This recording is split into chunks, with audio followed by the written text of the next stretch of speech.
Estamos aquí con Maricel Álvarez. Bienvenida, Maricel, en la fiesta escénica de Quito. Ha sido invitada para participar en una residencia con Sergio Blanco para hacer la obra Las Flores del Mal. Así que bueno, contanos de qué se trata este proyecto y cómo lo están desarrollando en la residencia. Bueno, así es, querida Gabriela. En principio, muchas gracias por este espacio de conversación. Estamos, como bien dijiste, desde hace ya 4 días en residencia junto con Sergio Blanco. Estamos montando su pieza, su obra, Las Flores del Mal o la celebración de la violencia, una conferencia autoficcional.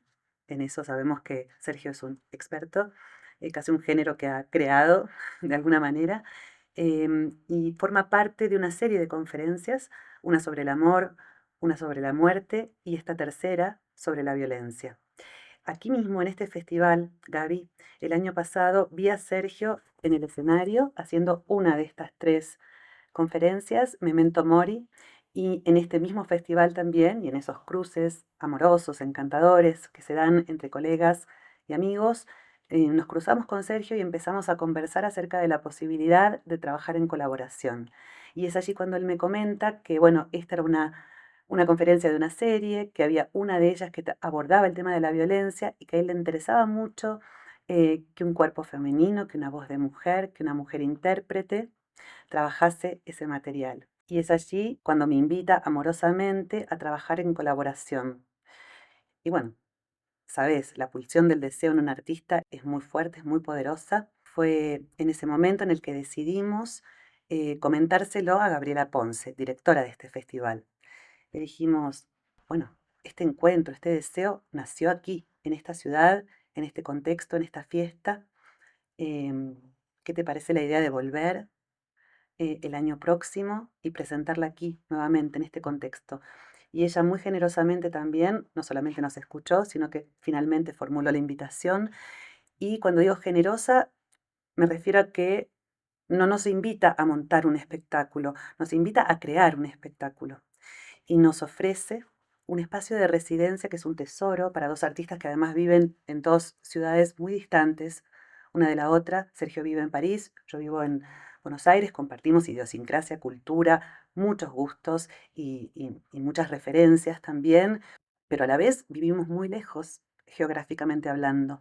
Entonces necesitábamos además un punto geográfico de reunión que nos permitiese estar juntos un tiempo, con todo lo que esto significa, ¿no? Poder estar un tiempo con una persona, entrar en sus dinámicas de trabajo, entrar en su cabecita, en sus pensamientos, ponerse en sus manos también, porque acordamos nuestros roles, es un trabajo de colaboración entre dos artistas y colegas, a la vez que están muy definidos los roles en este trabajo. Él va a dirigirme, el texto es suyo y yo participo como intérprete, creadora, autora, como quieras, en términos interpretativos. Yo siempre entiendo que ahí también se dirime algo de lo creativo, y algo que va a sorprender siempre al autor, pero bueno, el tiempo era esencial. Y, mm, y es esto lo que estamos pudiendo disfrutar en este momento, de pasar tiempo juntos. Un tiempo muy intenso, muy intensivo de trabajo. Trabajamos todas las horas, durante 6, 7 horas, con apenas una pausa para comer de media hora. Somos muy rigurosos los dos, eh, muy maníacos en el trabajo, pero lo digo en términos muy positivos, muy enamorados el uno del otro porque compartimos una pulsión muy bonita en relación al trabajo. Y llevamos ya 4 días, como te digo, de una residencia de 10 días en total para, ahí sí, finalmente montar la pieza y compartirla con los espectadores que se acerquen. Vos contás esta colaboración o el inicio de esta colaboración en este encuentro en Quito el año pasado, pero sé muy bien que sos una persona muy exquisita en cómo selecciona los proyectos en los que participas. Y pienso en la lectura del material que hiciste de este texto que Sergio te compartió en su momento y qué te pasó cuando leíste. Sos una gran lectora. em, y Sergio, de hecho, siempre comenta que aportás en la lectura como algo muy preciso, ¿no? En tus observaciones sobre el texto. Bueno, ¿qué te pasó con este texto? Es un texto muy complejo y muy bello. Me generó una gran conmoción. Es una buena palabra. Una gran conmoción, porque dije, ¿cómo se puede ser tan sintético a la vez que tan potente para hablar de algo tan complejo como es la violencia? de manera además tan bella. Es un exquisito del lenguaje, es un lingüista, es un erudito del lenguaje. Yo estudié literatura en la Universidad de Buenos Aires, desde muy chiquita leo y lo sigo haciendo. Aquel o aquella que se acerca a la literatura entiende que ahí no es solamente una fuente de saber que va a ser útil en la vida, sino que va a embellecer la vida, en definitiva.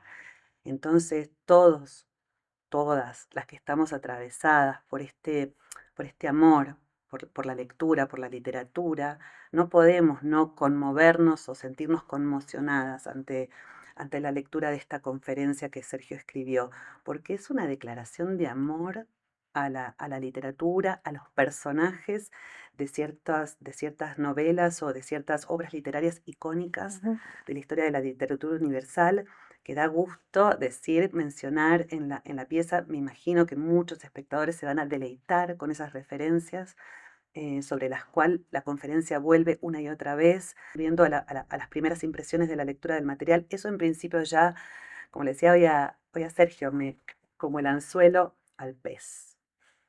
Me pescó y no me soltó más.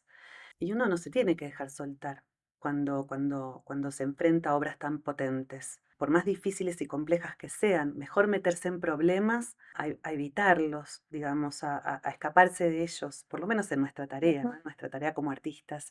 Y todos los días, y cuando voy al ensayo, y cuando leo durante horas, y se me seca la boca y empiezo como a trastrabillar, porque son muchas horas leyendo, aún en esos momentos muy difíciles en donde estoy mordiendo el polvo, digo, estoy haciendo una aportación a que mi vida y quizás la de les espectadores, bueno, sea 1 hora 10 dura la conferencia, está cronometrada, sea más bella, digamos. Hablando de la belleza, cuando te vi en otra Mm, conferencia, cuando trabajaste con Jerome Bell, mm, una conferencia por delegación, me quedé impresionada por cómo pones el cuerpo de intérprete en esas conferencias y trabajas tan mm, sutilmente, ese lugar fronterizo, ujú. ¿no? ¿Cómo lo vivís vos a ese trabajo? Te agradezco tanto, Gaby, esa pregunta porque hablamos mucho con Sergio de esa conferencia, la de Jérôme Bell, porque bueno, Jérôme la define como una autobiocoreografía. Sergio define sus textos, sus materiales como materiales de autoficción. Y ahí son familia, por supuesto, son familia estos materiales, porque de alguna manera también aquella conferencia, que era una conferencia por delegación, em, me proponía el juego de ser un poco, habitar ese nombre, esa existencia, esa obra, la de Jérôme, y aquí en este caso la de Sergio. Es un poco el mismo ejercicio, ¿no?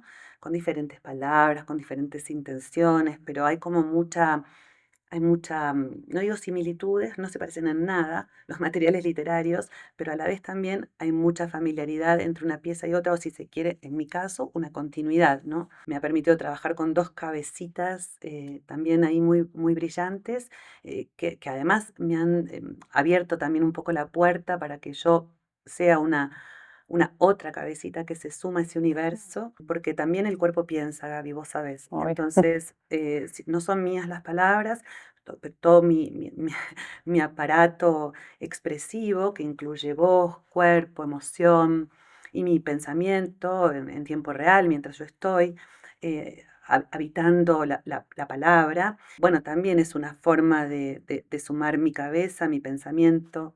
Y supongo también la relación con esos textos, ¿no? La relación porque Sergio seguro que es un mare magma de referencias, citas, de un imaginario cultural muy vasto que seguro te retrotrae a tus propias lecturas. Mm. Y me pregunto eso, ¿no? ¿Cómo se construye ese lugar del cuerpo, de ese cuerpo habitado de nuevo por esa literatura, pero que al mismo tiempo no deja de ser un intérprete, ¿no? ¿Qué sutilezas o qué desafíos Mm. te propone estar en ese lugar casi como de lectora e intérprete? Hoy en el ensayo decía, yo leí Madame Bovary en la universidad. Tendría 18 años, 19. Ujú. Leí Bodas de Sangre con 12 años, de García Lorca.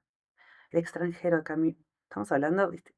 Entonces, volvía entonces ese momento de mi vida en el que había leído esas obras que hoy acá citamos, ¿no? Como título o nombre de personaje y tal, pero que condensan además una cantidad de conceptos, bueno, de la filosofía, que es como mi educación sentimental también, ¿no? Repasar esas lecturas es mi educación sentimental, es el arco, mi arco biográfico. Este, hay tanto a veces, ¿no? Que entra en juego cuando además abrimos como esta puerta de la interpretación de un texto. Es una apropiación lo que hacemos, por lo tanto no hay forma, es imposible la no identificación. Entonces en ese sentido también está siendo como un viaje muy rico, muy introspectivo, muy hacia mi biografía. Es una pieza muy humanista, ¿no? ¿Qué entendemos hoy por humanismo, ¿no? En momentos de tanta desolación. Pero es una pieza profundamente humanista, ¿no? También cuando describe el cuadro de Rembrandt, que va a estar hay como una imagen recurrente en la pieza, cuadro muy violento, gesto muy violento sobre un cuerpo, sobre el ojo de un hombre, este, como si nos detenemos en algunos detalles de ese cuadro, podemos quedarnos fascinados con la belleza de esa obra, ¿no? Entonces es ahí donde entendemos la profundidad humanista de este material. Digamos, habla sobre la violencia, habla del horror y del desgarro que eso produce en los cuerpos, en los pensamientos, y a la vez también habla de cierto estado de gracia al contemplar ciertas imágenes en las que reconocemos, más allá de que la violencia esté en primer plano, la profunda belleza, una enorme contradicción a la vez que una manera muy certera también de pensarnos o de definirnos como especie. Esta frase, ¿no? La belleza es el terror domesticado. Y en ese sentido, creo que ninguna actriz mejor que vos para, bueno, artista, porque yo creo que acá en esta residencia vos sos una artista, una lectora, una creadora, que junto con Sergio están los dos ahí mano a mano haciendo este proyecto que vamos a ver en Quito. ¿Qué te sugiere a vos ese contraste o esa relación entre la violencia y la belleza a la hora de tener que ponerle el cuerpo, tener que incorporar, ¿no? Que hacer carne, todas esas palabras? ¿Cuáles son las cuestiones más complejas que, no sé, en términos de las emociones que se manejan en la lectura? Mira, así como en la vida, en el arte también hay que lidiar con las contradicciones, y eso es algo muy hermoso y muy interesante, porque de esas contradicciones o de esas tensiones, digamos, surgen las expresiones contrarias a lo unidireccional. Las expresiones más complejas surgen de estas tensiones, de estas contradicciones, por lo que tanto en la vida como en el arte, mejor no evadirlas, no evitarlas, sino todo lo contrario, habitarlas. Em, y el recorrido de la conferencia es un viaje intenso, es un viaje intenso. Hay secuencias muy sentidas, hay secuencias en donde el conferencista está plantado en un lugar muy empoderado, muy vanidoso, es un intelectual potente, y sabe que la palabra es su herramienta y que con la palabra domina, con la palabra seduce, atrae por otros lados, por otros momentos, perdón, es un personaje muy vulnerable, muy frágil, em, y que padece, a veces es víctima, pero a la vez también no se desentiende de su costado victimario. Entonces, creo que como intérprete mi gran o mi única preocupación es nunca, eh, no es nunca lo simple. La vida no es simple, nuestro oficio no lo es tampoco. Tiene altas dosis de técnica, altas dosis de sensibilidad, requiere de corazón y de cabeza, de cuerpo y a la vez también de un abordaje como muy racional para no perder la cabeza o para no, tampoco para que ese cuerpo no se desorganice.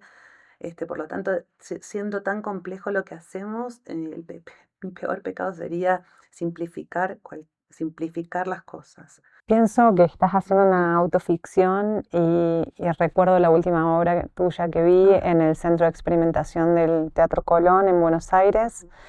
Yo y este misterio aquí estamos, que es una obra en la que vos justamente abordás desde tu archivo como intérprete y creadora, 4 piezas que marcan un arco, ¿no? Alucinante. Y me pregunto cómo, bueno, y además porque conozco tu trabajo en Archivo Filoctetes también, todo tu trabajo y tu interés por el archivo. ¿Qué te pasa a vos hoy cuando trabajas con estos materiales que tienen algo, o sea, que transitan o atraviesan estos mundos ficcionales, pero también estos territorios personales, que han sido ficción, pero que después de la ficción se convirtieron en algo biográfico también, ¿no? Mira, pensándolo en estos términos y habiendo hecho el recorrido de aquella pieza que mencionás, de Yo y este misterio que estamos, que era una pieza que abordaba mi archivo artístico y personal, nada me hace más feliz que pensar que en poquito tiempo, después del estreno, yo ya voy a ser parte del archivo de Sergio, ¿no? Parte del archivo de otro artista, o que esta obra va a pasar a ser Las Flores del Mal, o La Celebración de la Violencia va a pasar a ser parte de mi archivo. Ya no le tengo tanto miedo a lo que antes de abordar esta investigación sentía y que era, ¿dónde queda? ¿Dónde queda todo lo que hacemos? Está tan vivo todo lo que hacemos y es tan fugaz y es tan intenso, ¿no? Como, eh, eh, y a mí eso me preocupaba enormemente porque decía, ¿y cómo recupero aquello tan hermoso que nos atravesó en determinado momento de nuestras vidas y que todavía, sus ecos todavía siguen como presentes, pero de qué manera material podemos recuperar, digamos, estas experiencias, ¿sí? Volviendo a la pregunta que a veces nos hacemos cuando conversamos sobre este tema, el tema del archivo en las artes vivas, cómo archivar una experiencia, cómo se archiva lo inmanente. Bueno, ya no siento esa preocupación porque creo que encontramos algunas claves. Las claves están en la conversación, con otros que también están pensando estas cuestiones y sobre todo porque todo material, digamos, que está vivo en escena en determinado momento, va a seguir estando vivo quizás, pero en otros dispositivos. El pensamiento también es un dispositivo, el recuerdo también es un dispositivo. Va a seguir vivo ahí, es una otra vida, es muy distinta a la vida del escenario, a la vida del ensayo. El ensayo también es un archivo increíble. Primero es trabajo puro y duro durante 6 horas. No te exagero, hacemos una pequeña pausa para almorzar, pero estamos trabajando fuertemente. Así terminamos también después, ¿eh? Agotados, como si hubiésemos corrido una maratón. Quizás estuvimos toda una mañana sentados a una mesa, marcando las cesuras en un texto, ¿no? Como yo decía, qué friki que somos. Estamos hace una hora con un texto pensando en dónde meter la cesura justa para que la musicalidad de esa frase bueno, y todo el sentido que porta esa frase caiga, sea dicha, escuchada como tiene que sonar, caer, decirse, ser escuchada. Entonces, ¿Qué es lo que más disfrutas es de? un matemático resolviendo un problema. Nosotros estamos con nuestra materia, con la materia que nos obsesiona, Sí. que nos apasiona, que nos enamora. Entonces, sí, es muy lindo. Pero bueno, todos estos 10 días de residencia van a ser un archivo en nuestra memoria. La obra poquitos minutos o horas después del estreno, pues ya va a ser material de archivo.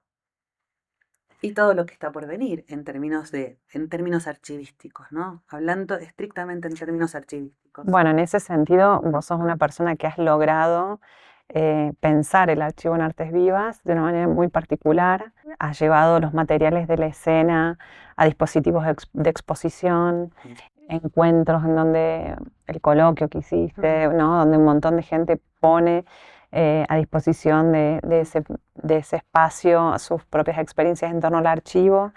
Y creo que la obra última de la cual estamos hablando, que hiciste en el CTC, bueno, fue un archivo en sí mismo, ¿no? Puesto en escena. Claro, y que porta en su título la palabra misterio, porque vamos a decirlo, la verdad, esta investigación, estos espectáculos, estas muestras de las que hablas, lo que hacen es formular en principio, esencialmente, preguntas. No tenemos muchas respuestas.